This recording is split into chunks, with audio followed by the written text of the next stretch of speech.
Dispatchers help callers on the worst days of their lives. For over 25 years, we've been there.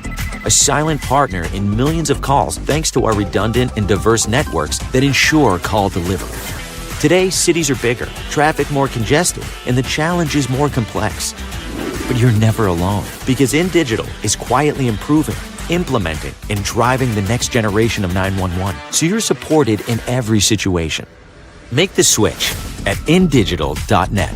Have you ever met a 911 professional and asked, what's the worst call you've ever taken? Well, here's your answer. I heard your last breath the night you flipped your four-wheeler. I tried to call you the day you committed suicide by driving your car into a tree. Blue face, cold to the touch.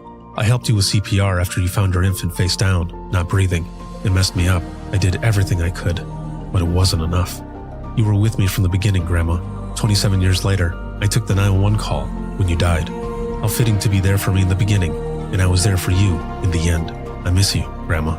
I am 911. This is but a glimpse into the world of emergency dispatch. But what is it really like to answer a call during someone's nightmare? What is the impact of the first responder answering the call? Available on Amazon or where you purchase your favorite books and ebooks. Imagine listening. Your worst day is our everyday.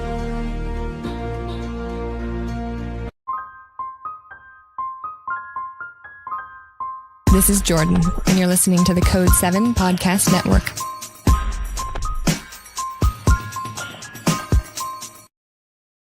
Warning. This episode contains the 3 A's of podcasting: adult content, adult language, and awesomeness. You've been warned. I think in some ways I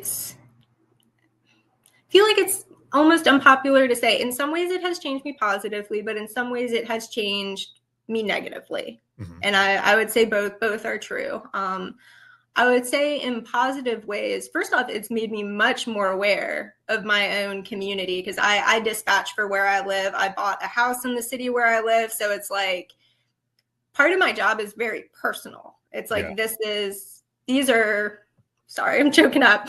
This is my city, like my people. It's created a level of care and awareness of my community that I would say I did not have before this job.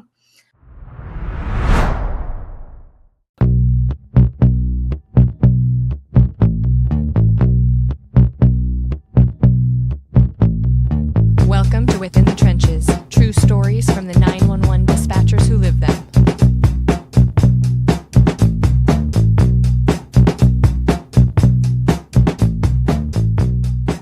Hey, what's going on? This is Ricardo with the Code 7 Podcast Network, and this is Within the Trenches, true stories from the 911 dispatchers who live them. This episode, whoa.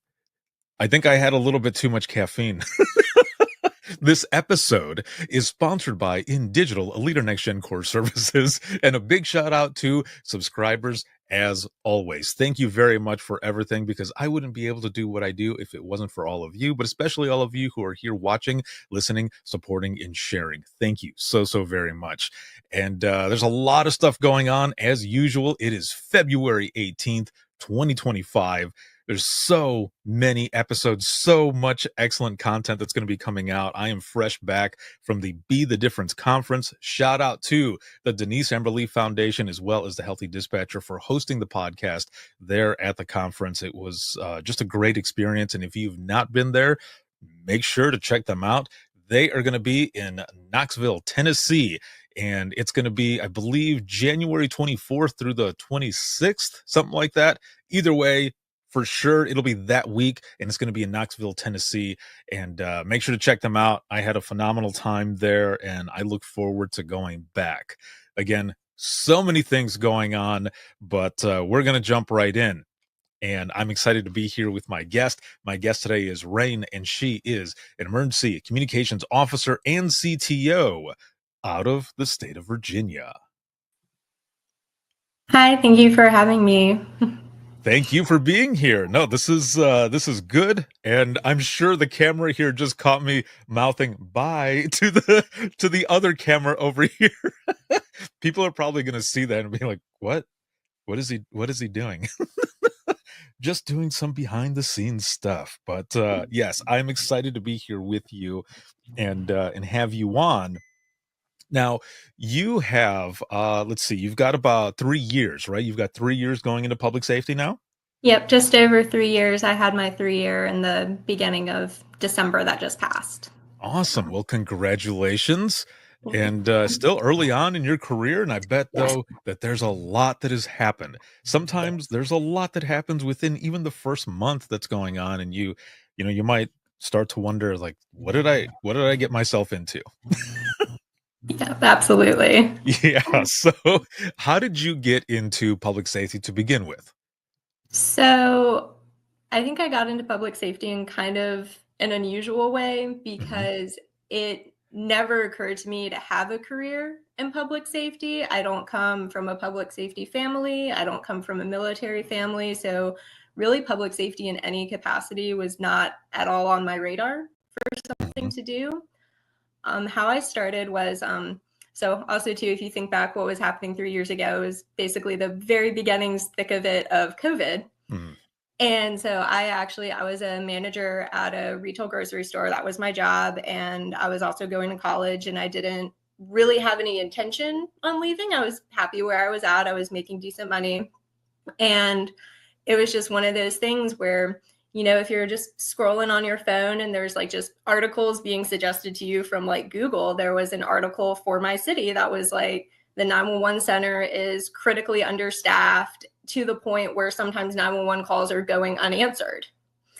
And I saw that and I was like, I can apply for that job and see what happens. And I also kind of went into it a little bit carefree because I was like, I already have a good stable job. So if this doesn't work out, that's fine. I'm employed and it'll be okay. But that's where I applied. Is I just one off saw an article about the understaffment and I was like, maybe I can help with that. You know, sometimes that's exactly how it happens. You just end up seeing something, or you're having a conversation with someone and they just say, you know what, you would do great in, in public safety or 911 or whichever. And it's awesome though that you read it and you just had kind of a feeling like that, motivation, inspiration, however you want to put it, of I think I could help with that. Like they're so short staffed. I think I could potentially help with that. So you end up applying, but do Mhm. you get a chance to do a sit along or anything like that? So I did a sit along. That was part of the application process, but it was pretty late in the process. I Mhm. believe, if I remember correctly, my sit along background was already going through. I'd already done a personal history statement. I'd already, was very committed into the application process before I did a sit along. So I did do one sit along during that time where I sat with the supervisor on duty, and he basically just also too, it was a lot of selling the position, like explaining the jobs, the hours, the pay, and things like that. But also sitting with him while he's working a radio and answering 911 calls and things like that. So I did have one opportunity to do a sit along. So with all of that stuff that was going on too, was there a lot of calls coming in? Were there any high profile stuff? And the reason I ask really quick before you answer is because I remember that we would have people come in, whether it was like a citizens academy or someone who wanted to apply for the job. And, we would have people sit in before going any further. And sometimes there would be nothing going on. And we would sit there and think, no, no, no, no, no, this is not a true depiction of what goes on here. And sometimes we would have people sitting there going, this seems pretty easy. I think I could do this. And then of course, someone might also even say it is pretty quiet in here, and we're like, no, you said the Q word, and then everything Mhm. goes to hell. So what was it like for you? So I'd say with that particular sit along, nothing extreme was going on in that moment. They were getting some calls. It was during a regular daylight shift. I would say like early afternoon time Mhm. was when it was happening, but it was a lot of what at least I would call now like routine emergencies, like car accidents without injuries, lower priority medical calls, things of that nature, but nothing extreme, which I've now handled and aware of at this time. But yeah, nothing like that, at least at my salon. So then even with just that was going on, then did you kind of feel already like I think this is where I'm supposed to be? Like, and the reason I ask too is because there are some folks that will go in just for the sit along, or they're just, I don't know, finding out other things, maybe even doing a tour, and they feel it almost immediately. A lot of people say that 911 gets into your blood really fast. That time, I can't necessarily say that I was sure one way or another that I Mhm. like truly belonged there or that was even my calling, but Yeah. I definitely wasn't deterred or had like a negative impression from what I saw or thought that I couldn't do it. I will say, even at that time, I was not yet aware of how much work 911 dispatchers do to de-escalate situations and provide life-saving instructions and things like that before responders get there. I would say in the application process, I was still very ignorant of that part of the job. It's interesting a lot of times because people will see or watch rather whatever's on TV or movies, like that one Halle Berry movie, The Call. Yep. And people, even now, people will still say, "Is it like that movie?" You're like, "No, it's not." No. Like the dramatic pieces of it, I Yes. think those pieces, even though it's over dramatized, like, I mean, you have to do that in a movie or a show to try to portray what that drama is like. So, that, I can kind of get, but no, we're not driving out somewhere to yeah, we wish we could, right? Like we wish Yes. we could, reach out to someone and, hug them or whatever, but it's not like that. So it's weird sometimes coming in when you don't know, because you don't know what you don't know. And like you were saying, you were just kind of, you just thought what you thought, and then you get Mhm. in and then you start seeing it and your eyes are like Yeah, like what? I had no idea that like 911 dispatchers gave CPR instructions over the phone or could give instructions for someone that's in a sinking vehicle. Like I had no idea. So you end up going through the process. You do your sit along, which you said was kind of late into that process and all. And then you find out that you got the job. Yes. What is that like for you? Like, are you overwhelmed? Are you anxious? Are you like, am I going to be able to do this? Or what was that like? I would say I was very excited, but I was also nervous because like I said, I had a decent job before that and I was leaving that job to pursue an unknown where also statistically a lot of people don't make it through training. And I felt like I don't want to say self-deprecating, but I feel like I don't think I'm a more special person than anybody else. So Mhm. when I walked into training, I felt like I had a great shot to make it, but I felt like I also had a great shot where maybe I wouldn't because a lot of people don't. And that was a little unnerving to think of like I could do my absolute best, try my absolute hardest, and still not make it through. Or even if I do make it through, find out that maybe I'm not suited for the position, that maybe this isn't something that I'm suited to do just personally, and I don't like it as much as I thought I would like it. Very true. Yes. No, that does happen. It's one or the other. Yes. And sometimes early on people do realize, they might get through all of, the testing, all of the Mhm, geography, all of the memorization of codes, mhm. whichever, but all it takes is that first 911 call. And Yeah. I remember a lot of people that I helped train as well. We had a group of about 10 or 11, and only two of them made it. And Mhm. I remember one guy, he took that first call and he goes, "You know what? This is not this is not for me." And he was a brother of one of our, I believe, sergeants or detectives, something like that. And he really wanted to get into it. He was also doing corrections, but then all it took was that first call, and he just goes, "Nope, I'm out." And I feel like something like that too is incredibly hard of when that's something you wanted to do and you had a Mhm. lot of hopes and dreams invested into that position and then to realize it's not for you. Yeah. Because I feel like at least for me, I didn't have a lot of preconceived notions. I was kind of open to how it was going to go, no matter how it was going to go. So I didn't have a lot of hopes and dreams like built up into, this is something I wanted to do so long since I was a child or something. Right. Yeah. Mhm. Yeah. No, exactly. So what about when you had first, I mean, this kind of goes along with the sit along and all of this, but when you first walk into the center and you see everything, Mhm. if you like, it's been 3 years. So, Yes. so some people I've talked to, there's like, I've been in this for 30 years. I don't remember what it was like back then. But for you, when you first walked in and you're seeing everything so that people who are watching and listening can get kind of a picture of what you were experiencing. What are you seeing? Are there multiple people on the floor at a time? Are you hearing, tones going off? Are you hearing people talking? And at the same time, how is that making you feel? So our center is laid out where it's kind of like a semicircle of consoles with the Mhm. supervisor at like a front console. So they're looking out over the semicircle. Yeah. And so counting that supervisor console, we have 7 consoles on the floor. Now that doesn't mean that we have 7 dispatchers and operators all at the same time, but we have the opportunity to do so.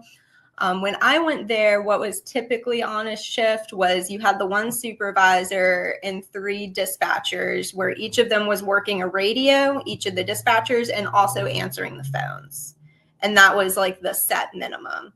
Now, since some time has passed, we have a little bit more staff, so a little bit more consoles are full. But at the time, that's what I walked into. And at that time, we had 4 monitor screens. Now we have 5, which we were very happy about. We very pushed for that additional Oh, screen. that's awesome then. Yeah, so we were very excited to have that. But at the time when I first started, we had 4. And even that was a lot to look at. Like, that wasn't something that occurred to me that I would be looking at really any more than 2 screens. It didn't occur to me with how our center does it, where you're answering radio traffic and talking on the phone at the same time. That did not occur to me that that would be something that we're doing. Also, with how our room is set up with that semicircle, we do work off of each other a lot. So if someone, let's say, is taking like a really high priority like police call and they're on the phone, they can like turn around or yell to the police dispatcher information or clarifications or things like that too. So even though a lot of information is obviously going in the notes, so responders and everybody going is seeing it, we also work off of each other in the room a lot, just turning around, yelling stuff to each other. And you're hearing all of the radios also through the speakers, in addition to your own radio traffic that you're hearing in your ears. So it's a ton of auditory stimulation all at once, between you talking to your callers, you talking to your responders on the radio, you hearing all the other responders on the radio, you talking to your coworkers, your supervisor might be talking to you. There's a lot of talking. You just took me back because the way you're talking, you're pretty much set up the way my last center was. It was the center that I finished off my career in. We had 5 consoles, and, the 5th one, it was basically set up the same way. Like, you walk in and, like, immediately to the right, up front is the supervisor console, and then there's the 2 on either side. And, but we had 3 minimum, and Okay. that's counting the supervisor. So, Oh, wow. usually, nobody would use that top one unless, there was, I don't know, a big thing that was going on that we were all in there for, and there was more people. But it was pretty much the same thing, where when you're on phones, you're not just on phones, you're on radios with fire and EMS, and you're Mhm. doing everything at once, and you're triaging all of the calls. And you might have a partner to your left. Usually it was only like that on the weekends, or again, if it's like bad weather or anything like that that's going on. But it would usually just be you. And then you would have someone on the other side doing backup phones and backup radios, and then the one person who's doing the main radio piece. And that was something that I had to get used to as well, because when I first started out, I was at a one person dispatch center, but for a PD, for a police department. Now I'm working with a team, and you're trying to figure all that out. So you telling me all of this, I'm picturing your center, but I'm also picturing mine at the same time, because it's pretty much the same. And yelling things over is it's, and sometimes too, like, for those who are watching and listening who've never experienced this before, sometimes we wouldn't be just yelling stuff over. We would be saying certain things at a higher volume so that the person on the radio knows what's going on. Or, and I'm sure you've done this as well, you listen for how hard someone is typing their keys. And when you hear that, you know shit's going down. Or even you repeat what the caller's saying to Yes. you. You're like, who stabbed who, where? And then like the whole room like knows to be ready for what's coming next. Yes. So, Oh man. Yeah. You're taking me back. So, so with the setup that's there, are you 8-hour shifts or 12-hour? So currently we are technically 8.5-hour shifts. And we were, the half hour is our like roll call time where we like gather information or if we have like a training or something that we need to go over real quick or something like that. And then, so we're physical room time is 8 hours. And so then we work on a 5-day on, 2-day off, 5-day on, 3-day off schedule because that extra half hour gives us that third day every other week. And that's our rotation. However, we pushed very hard for 12-hour shifts. We very much wanted 12-hour shifts almost entirely collectively as a center. So we are going to be going to 12-hour shifts at the end of March. Oh man, we're excited about. Hey, well, so when I was in dispatch at the last center and we were doing 12 hours as well, mine was 4:30 to 4:30. So I don't know how you will end up doing it, but mine was 4:30 to 4:30, 4:30 in the evening, or I guess afternoon going into the evening to 4:30 in the morning. And we would have people come in like a quarter after 4 to do our own briefing and such. And then we take over unless we're working a big call. And, a lot of times, and I'm sure you've experienced this already as well, that when you start that call, it's like, this is my call. Like, I'm going to finish it. I'm going to see it through. And, and then you go from there. So it's an interesting profession, but I love it. So for you, you're going in and you see all of this stuff, you're hearing all of these things. And like you said, very stimulating, overstimulating with the amount of everything that's going on. Did you have those moments early on? Like I'm sure a lot of us have, where you're just like, am I going to be able to do this? Like, yeah, absolutely. Because I think what also gives me a good perspective now as a CTO, with part of it also still being so new myself, is I still very vividly remember starting out. Whereas I feel like, time goes on, experience goes on, you might kind of forget, or at least maybe you forget how you felt. Yeah. And so I very vividly remember looking at all of that. And then once I was hired, once I was in training and just sitting with other dispatchers, listening and watching what they were doing, it just looks like magic. Because especially too, when you have not really a big idea of what exactly you're looking at, and you're looking at these 4 to 5 different screens, everything they're actioning in CAD, they're talking to their caller, they're talking to the responders all at the same time, they're actioning both of those things congruently. It looks like magic is really what it looks like. And so I remember looking at that and being like, how am I going to be able to replicate what they're doing? Right. So, it's funny that you say it's like magic, because when I was in dispatch, our team, my supervisor at the time, I wasn't a supervisor yet, but she she used to say this, and our whole team started saying it. But the officers would say, I don't know how you guys do this. And she would say, well, it's FM. And they'd go, what? And she'd go, it's FM. And then like all of us started saying it's FM. And they couldn't figure it out. And finally we told one of them, and then it started to spread. But we go, it's fucking magic. Like that's how we do it. It's FM. So whenever they would ask and we would say it, they would be like, okay, well, I get it now.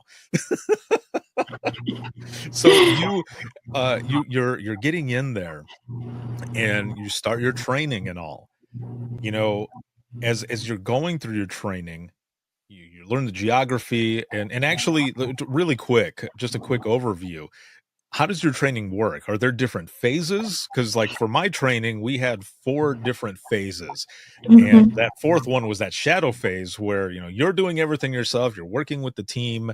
and your trainer's like on the other side. You're no longer on like this umbilical cord type, while people are listening. It's all you. So how did your process work? So our training works to be considered autonomous, signed off from training. Everybody learns to do everything. Like, we don't have people that are only trained for call taking and never work a radio. Like, everybody is trained for everything. And so we start with call taking, and that's its own phase. And then you go through that. And when it's decided that you're proficient with your call taking, you move on to, we have fire EMS radio. So you move on to that.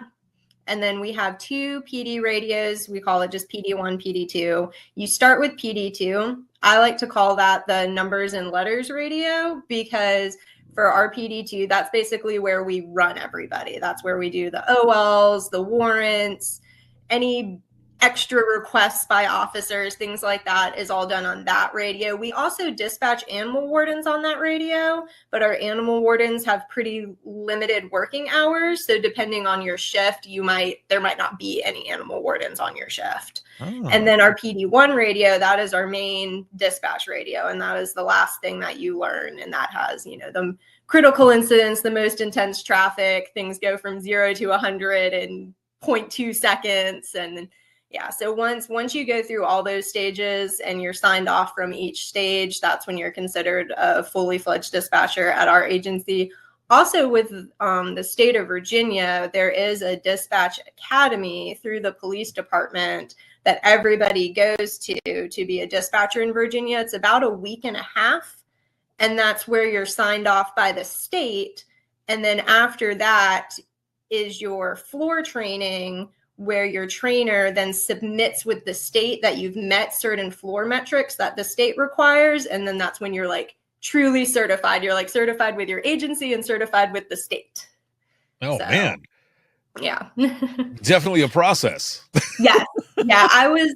I personally was in training when I was in training. I started February and I was finished by the very beginning of August of that same year was my training period.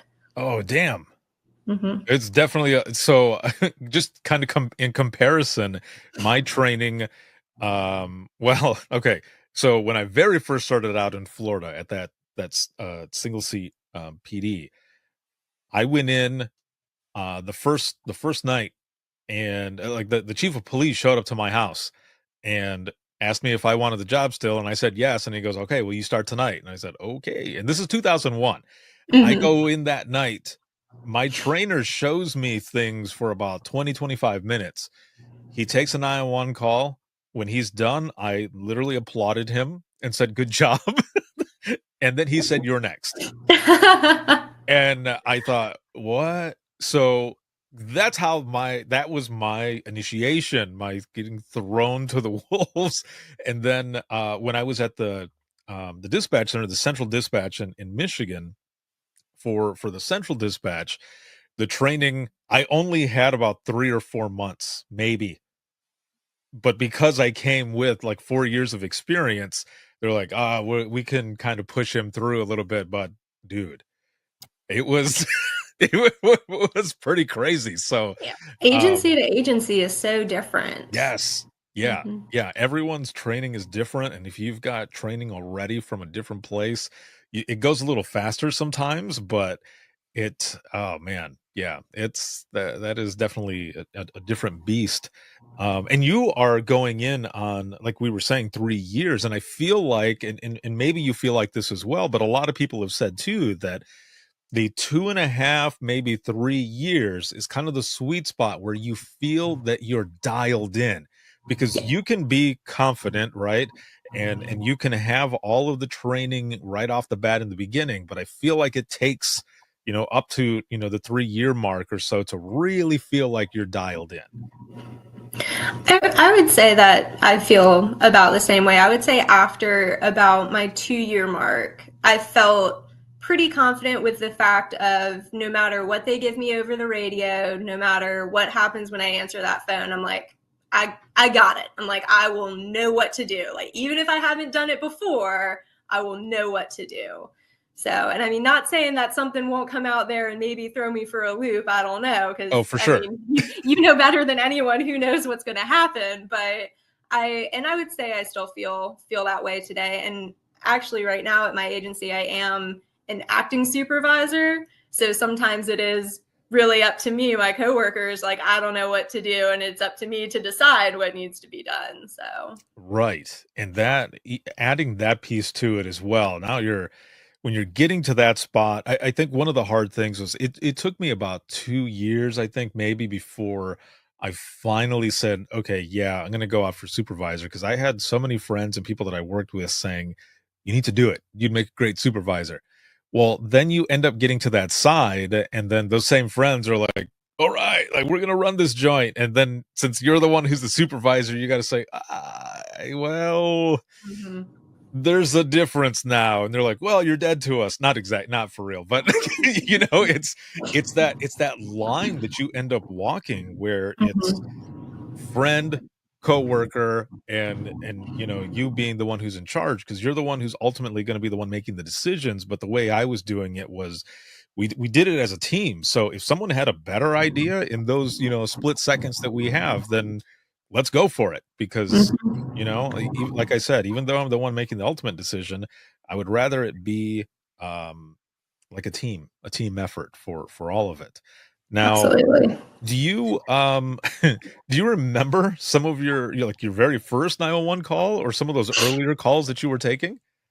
So I don't remember my actual first 911 call, but and so also how we do our call taking structure, learning how to take calls, is we also answer the non-emergency. We call them admin calls. Yeah. And so you do that for a couple of days, and if you're getting proficient with that, then you move on to 911. So I don't remember if I had already been taking 911 calls yet when I took this call. But I'd say the first call that I actually took that was some sort of crime, I would say, would be, I took a call where an individual was reporting that he went to a massage place to try to receive a massage and was offered much more than just the massage. And that is what he was trying to report to us. So. Oh, Yes. Okay. Well, that is a welcome to dispatch as well type call, because Yes. And my trainer, she, they listen with your calls when you're brand new like that. And so she's listening to this call, standing right behind me, like watching me, kind of looking at me like, well, what are you going to do, Rain? What are you going to say to this man? So that is, oh man. Yeah, those are interesting ones that come in, because especially when you're new and your trainer is there, and they're just kind of looking at you like, now what? and you want to do a good job, right? Like, because you're there, you want to do a good job. And so you kind of look at your trainer, for a moment, like, what do I say? Like, what? How do you? I think that's one of the things about this profession too, is you learn how to wordsmith. Like, you learn how to really talk, and sometimes get out of certain things, when you're talking to people. And I remember a time when I was in training, there was a guy who called in. He was a truck driver. He was at a rest area, and when he called, he was in a lot of pain. And I asked what happened. Of course, we've got location, all the other stuff that we need, and I don't know how he did it. He said he was in a hurry. And maybe that's why I now just take my time, even if I'm in a hurry, because he zipped up his lower portions into the zipper, and he was in pain. And I said, okay, we're going to get somebody out there to you. And I put him on hold, and my trainer just kind of looks at me, and I said to her, what do I even say? Like, how do I even put that out over the radio? And she goes, just say penis problems, having penis problems. And I said, okay. I said, Elegant Central 2, and start going through my whole thing, and in reference to penis problems, unkey. And I turn and I look at my trainer, and her jaw is dropped. And I, just like that, exactly the way you did it just now. And I said, what? And she goes, I can't believe you said that.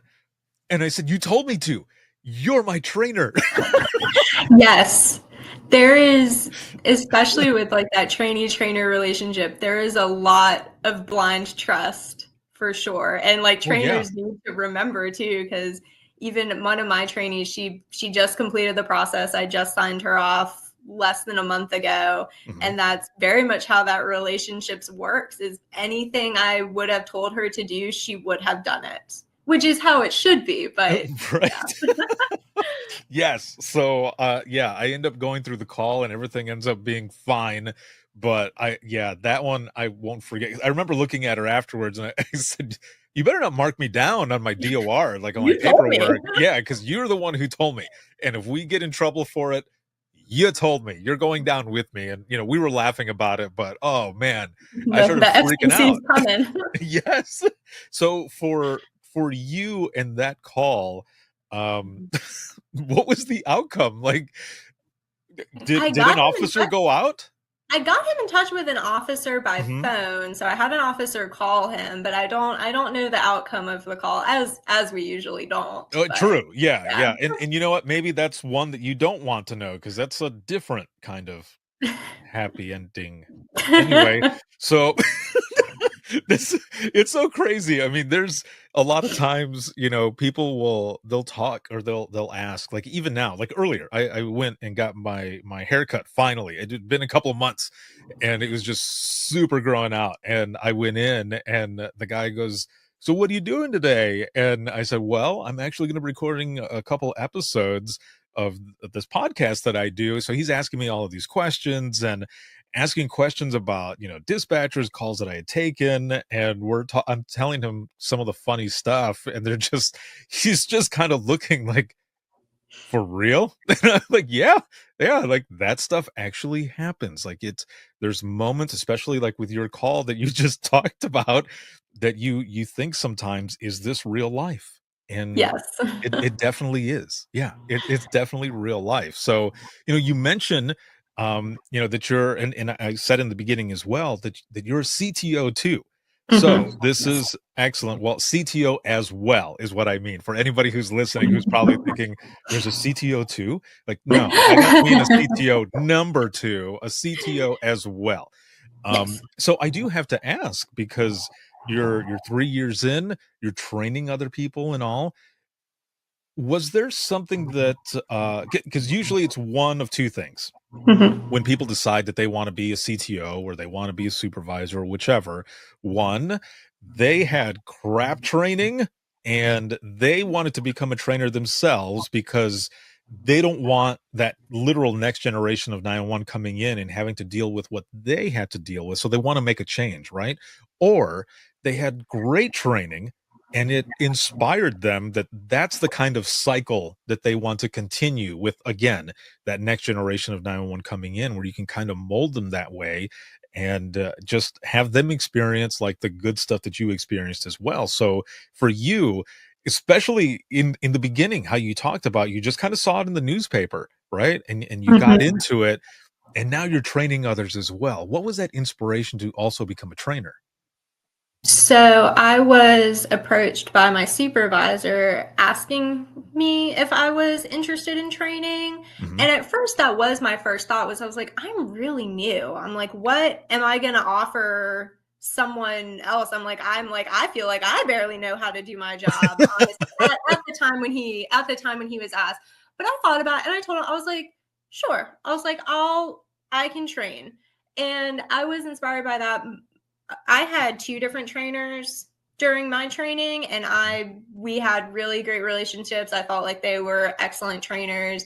And with me training, what I really wanted to do was also mimic that, because I thought they were such good trainers. But also I felt like, I'm like, here's an agency, especially at that time, that's really hurting for staffing, that's really hurting for trained dispatchers. Mhm. And these 2 people took time to train someone, and especially too, but until I was a trainer, I again did not understand the time and effort that goes into training a person. But I was like, I know they put in a lot of effort and a lot of care to make sure that I was trained. I was like, I can do that for someone else. And so that was my thought of becoming a trainer, is just paying paying that back of what was already invested in me. Ah, I love that. That is very cool. And just listening to the way you talk about it and all, like I can tell this is something that you really do love to do. I mean, did you just thinking about it right now and everything that you've said so far and what it was like in the beginning? I mean, did you even picture even 3 years in and to being a CTO and kind of supervising as well? Did you ever think that it was going to be like this? No, I never thought it would be like this. Like I said, I never thought about getting into this field. I never thought that even when I was out of training and just being a dispatcher, on my own, on my shift, I didn't think that I would end up getting as involved in my center in the city and things like that as much as I've had in this short amount of time. So and now you're in it to win it, and yes, you're yeah, doing. I'm very in it now. That's what I've told some of my coworkers is I'm in it now. Well, what about just kind of thinking about friends and family or whichever, what are some of their thoughts? Because I remember when I started in this profession, some of my family members or even friends would go, dude, like what do you how can you do that? Like what how can you listen to all of these different things? And they would sometimes ask me too, like, are you taking like real crazy stuff? And I would say, did you see that one thing in the news? Like, yeah, yeah, that was my call. Like I took that call. So the way the news said it, there's some different parts there that go deeper. And I'm not going to share that with you because I was having nightmares from the stuff I heard as well. But you just do it. I mean, you're there to help people and I enjoy it. So for you, friends or family or anything, have there been some of those conversations where it's like, how are you doing this? So when I was applying for the position, something that I thought was very fortuitous in a good way was when I was telling people like my family and stuff that I had applied for this job, almost everybody's first reaction was like, "Oh, I think you'd be really good at that." And so I felt I felt like that was very reassuring because I Yeah, was very on the fence of if this would be something that I'd be good at. I was like, well, that bodes well that a lot of people think this is something I could or should be doing. right. But since having the job, I will say that I haven't quite, and I don't know if this is still because I'm so new, I haven't quite found a good balance with my work life and my personal life yet because like I said, like no one in my family does this type of job or is in a similar field or even what I call like a helping field. Like I don't have nurses in my family or things like that. And so I don't really talk about my job with my family or anything like that. Every so often, especially if a big noteworthy call or something is big in the news for my city, like I might say something like, oh, I helped manage that incident. And that's kind of as deep as that conversation will go. But on the flip side, I will say too, my family hasn't really asked me much about it besides how people just talk about any other job of like, oh, how is work? And a lot of the things that I will usually talk about will be more on the administrative end and Yeah. not the call end. So, like, even how we're going to 12s at the end of March, like, I've talked about that a lot of, the process of getting that organized and us voting for it. And I'll talk a lot about that, but not a lot about the nitty gritty of the job. I would say that it probably is, that you've got it's early on. Some Mm-hmm. people might think, well, you're 3 years in. Like, well, that's that's early on still, to new, especially in public safety, because there Yes. are so many different things, that you may or may not experience.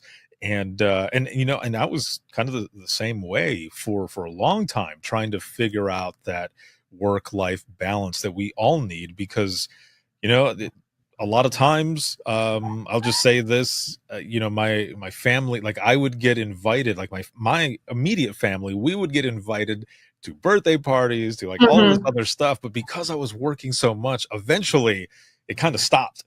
And I Mm-hmm. reached out, I was like, I just saw this on social media. Why didn't you guys say something? They're like, well, you're always working and we didn't want to bother you. I was like, no, please ask me still.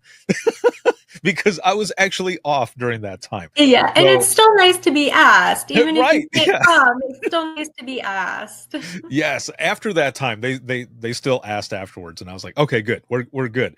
But for them, it's like we didn't want to bother you. I'm like, no, you're not bothering me. Believe me, I would rather you ask and stuff because there's sometimes where you're going through all of this different stuff and you don't know who to talk to. So that would be one thing that I would say as well. 3 years in, and trying to figure out that work-life balance and everything, never try to keep your identity outside of 911 as well, to be able to keep that going. But also, if you ever need to talk, do not be afraid to talk to people about what it is that you do, most importantly why you do it. Um i i will say, like, for me, for a long time I buried my calls. I didn't talk about it. And what I realized was I was basically screwing myself, because I was also one of those people that was like, I leave it at work, which is bullshit, Mm, yeah. because I'm actually coming home, and my everything is going on, and I'm just kind of there. I'm there, but I'm not fully there, because there was so much other stuff that I had to figure out on my own. And sometimes we don't want to admit that it's us with certain things, right? Sometimes we get in our own way, and you have to do some soul searching. And even if you're just journaling, even if you're just writing down certain things, that is therapeutic as well. So just a little advice, something to take No, with you. absolutely. I think, especially too, three years in, I think I've been in the stage where I've been trying to figure out where I fit into 911. Yeah. And I feel like I fit now. Like I have coworkers, I have responsibilities, I have things that I'm working on within the center, even extra to my normal job duties. And I fit now. I have a spot, and I feel like I can solidly say that. And so now I need to think about the reverse of, okay, now where does 911 fit with me? Right. So Yeah. And mhm. it's definitely a journey for this whole profession. Like, there's a lot of people, I've got friends who have retired out after like 20, 25 years. They end up going through their whole time that they Mhm. needed to. And they too were like, I don't take it home, I put it on the shelf and everything. But then they end up reaching out later on to say, you know what, it all came back. And I really wish that I was talking about it more early on, so that I can deal with it now. Like, they're getting the help Mhm. that they need, but when they got out, they almost had a kind of imposter syndrome, where because they're not in 911 anymore, they didn't feel like they could reach out to their 911 friends. Mhm. And it's the complete opposite. Like, people are like, no, reach out, like, you're still, you're still part of us. I always tell people, forever gold, like, you're always, once dispatch, always dispatch. So Yes. yeah, those are just some things to think about. But I get that, exactly what you're saying, that now that you have this piece figured out, now you got to figure out the other piece. And it's a good thing to be thinking about now versus later on, when you're like, who am I? Like, Yes. Yeah. what am I doing? I don't want to have to be 10 years in and having to re-find myself. So, Right, yeah, because there are some folks who have told me, they're like, I had to learn how to feel again, because mhm. I had put so much into the folks that were calling in, that I didn't know how to feel for myself. Mhm. And man, that is something. So yeah, just things to think about. But you're doing some amazing things already, just everything that you're talking about it, and moving up, and your reasons why. And that is amazing. um if you feel comfortable, um is there a call that and I know it's hard to just pick one, because there's a lot of different calls, right, that we take and all. But a call that kind of sticks with you. Um, I probably I probably will never forget, probably no matter how long I'm there. I would say I was definitely under 2 years there when this call happened. And I was working fire EMS dispatch and also call taking. Mm-hmm. And we had, I would say a call, but it wasn't a call because it happened in a very public place. So our center was overwhelmed with calls where a little boy was run over by a vehicle, and his injuries were so severe that the callers were telling us that there was brain matter on the ground. And like I said, I was still very new. So I'm taking these calls, and I'm also sending everybody that I think is appropriate to send for the fire department, given the situation. And it was a very evolving, chaotic event where, because it was so public, people were breaking out and fighting. People that were on scene, like bystanders, were getting physically sick from what they were witnessing. So we were sending a lot of resources for that call.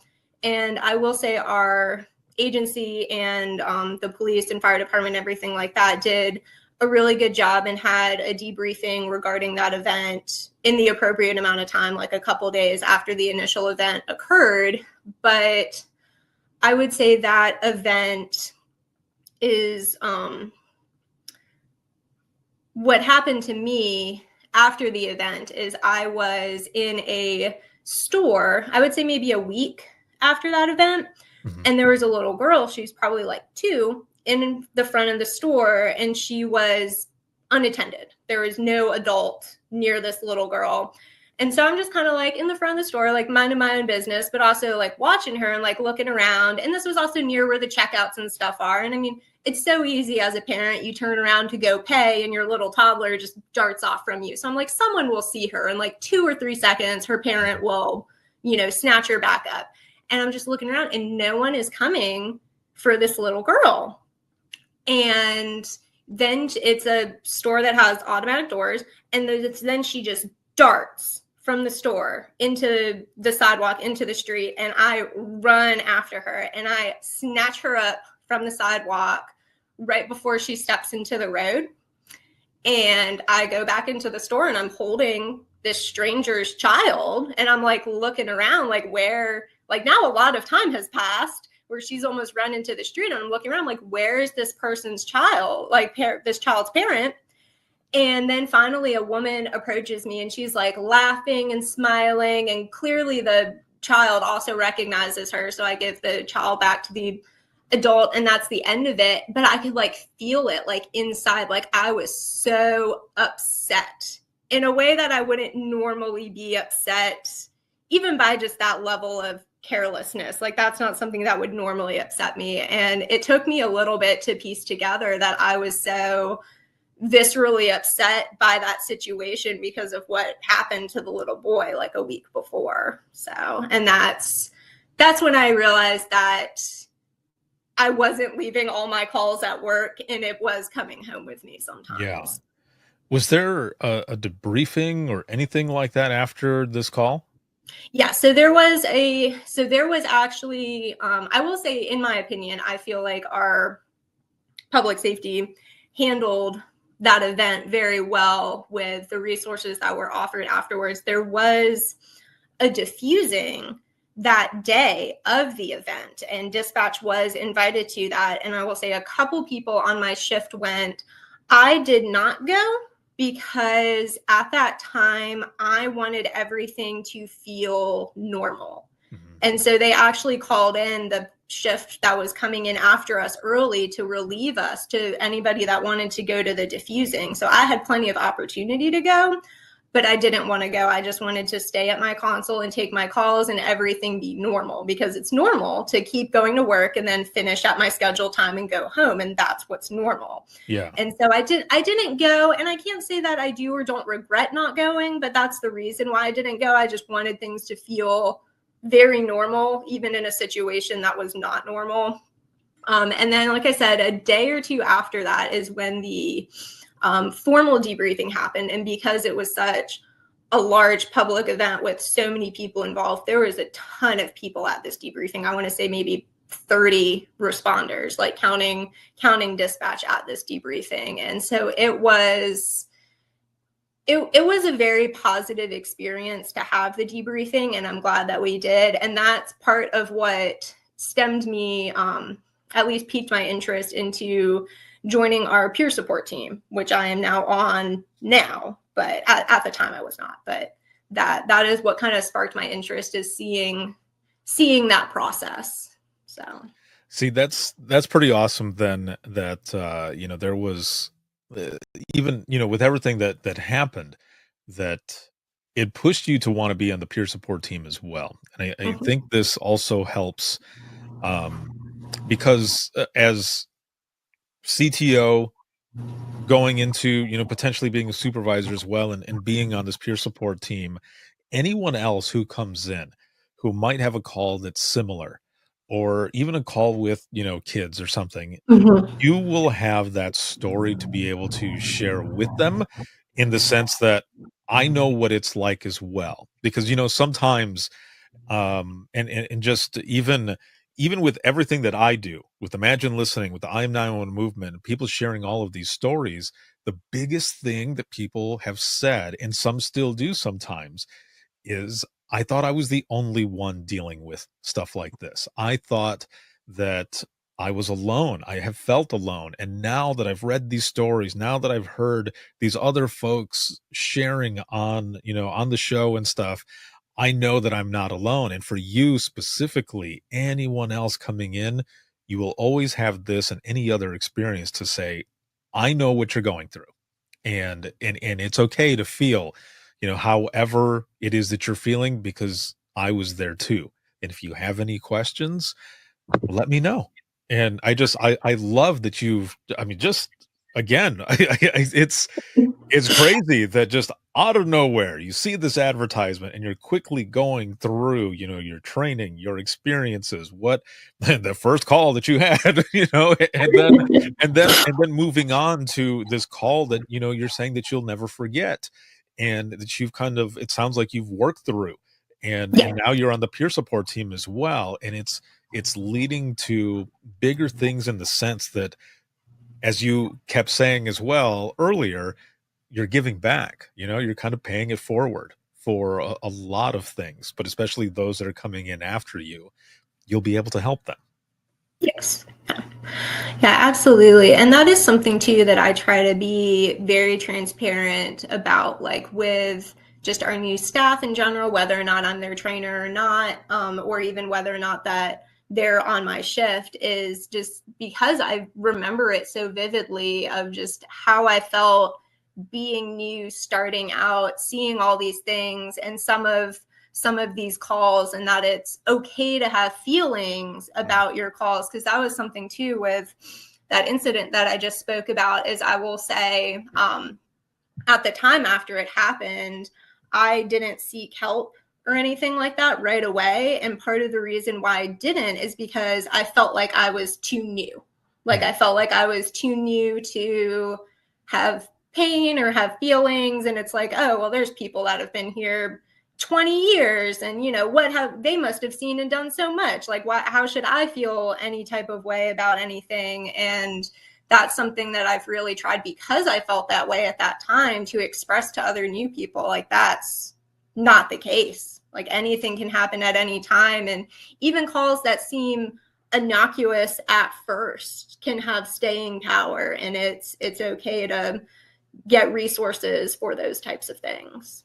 For sure. Yeah, no, I fully agree. And it has been a pleasure to have you on, and to talk to you, and to learn more about you. I've got a couple questions here as we go into the wrap up of this, but this first one, I mean, it kind of, you kind of answered it already a little bit, telling, the story, that you just shared, with, having the kid running out into the road and you pulling him back. The question was going to be, how do you feel like this profession has changed you?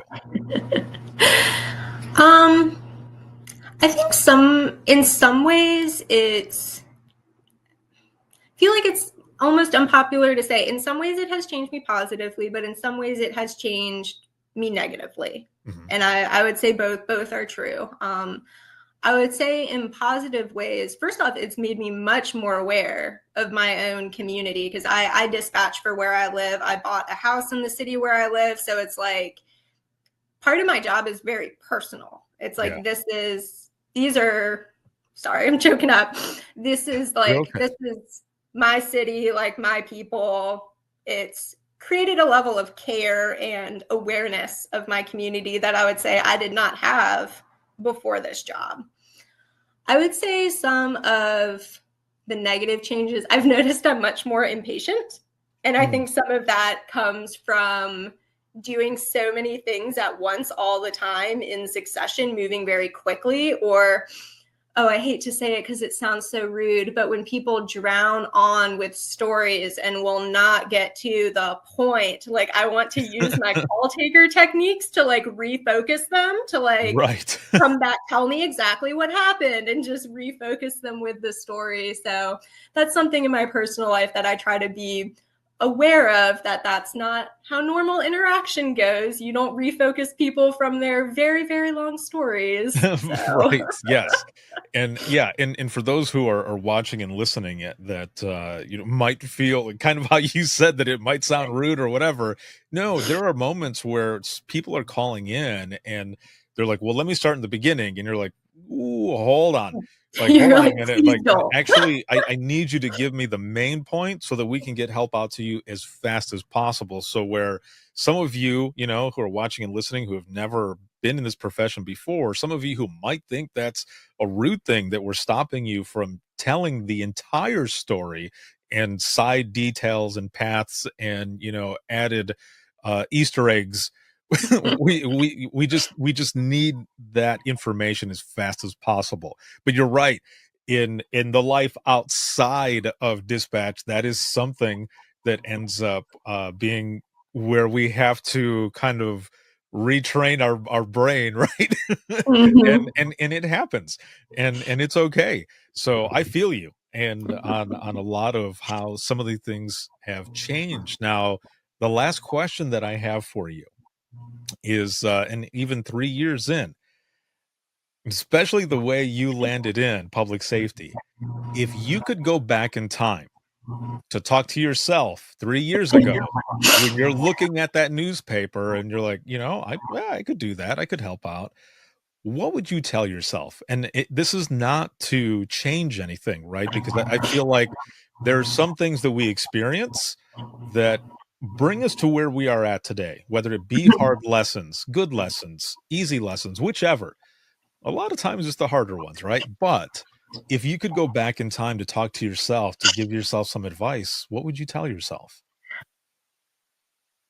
I don't really know if I would necessarily give advice, just Mhm. because I am pretty pleased with how things have gone. I don't know if things could have gone a different way. Yeah. However, I would probably try to alleviate some of my worries at the time of whether it all was going to work out or anything like that. And I'd probably tell myself, you're going to save a lot of lives. That's probably what I would say. Perfect. Thank you. Thank you so very much for being on. And if you haven't heard it lately, thank you for what you do. Thank you for what you do in this profession. And because I know I was the same way. We don't, and I'm sure there's a lot of people who are like this too. We don't always need a thank you, but sometimes a thank you is accepted and it is nice. So again, thank you for what you do in this profession and for coming on and sharing your story. It has been amazing. Thank you so very Thank you. much. So I will be right back here with you in just one moment. And for those who are watching and listening, if you have any comments, questions, or you ever want to be a guest on the show, you can email us. And that's going to be wttpodcast@gmail.com. Once again, that is wttpodcast@gmail.com. And the easiest way to find everything, however, is to simply go to links.co/WTT podcast. And that's links with two i's.co/WTT podcast. You'll find everything there. Email, social media, where to follow, where to listen to the latest episode, where to purchase Imagine Listening Volume 1 and Volume 2, and where to join the community. Everything is right there. Again, it's links with two i's.co/WTT podcast. This broadcast has been sponsored by InDigital, a leader next gen core services. Shout out to subscribers as always. Thank you very, very much. And this can be seen on Facebook, YouTube, as well as X and LinkedIn Live. There's clips on Instagram as well as TikTok. So make sure to follow and check us out everywhere there. And then you can listen to the episodes 24/7 on Apple Podcasts, iHeartRadio, Spotify, your favorite podcasting app, and withinthetrenches.net. Have a good one, everyone, and we will see you all in the next one.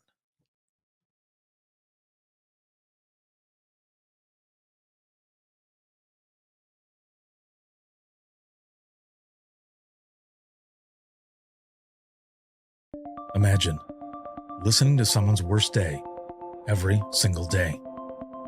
Imagine listening as someone experiences life through their worst nightmare to the miracle of birth or a life saved. I'm Ricardo Martinez, a former 911 dispatcher, and for years, I've been recording the voices of a hidden world, ours. I've provided a space for 911 dispatchers to share their powerful stories. It started as a peer support session and continues. Dispatchers sitting together, sharing out loud, or writing down what they couldn't say. Some stories will grip you. Stories of heartbreak, resilience, and calls that haunt us long after the line goes quiet. But imagine listening is more than heavy emotion. It's about healing. It's about laughing through the chaos, lifting each other up, and reminding the world that dispatchers are human too. The lighthearted will balance the heavy. Experience the power of storytelling, a podcast for the thin gold line and those who want to understand it. This is Imagine Listening. Your worst day is our everyday. Subscribe now wherever you listen to your favorite podcasts.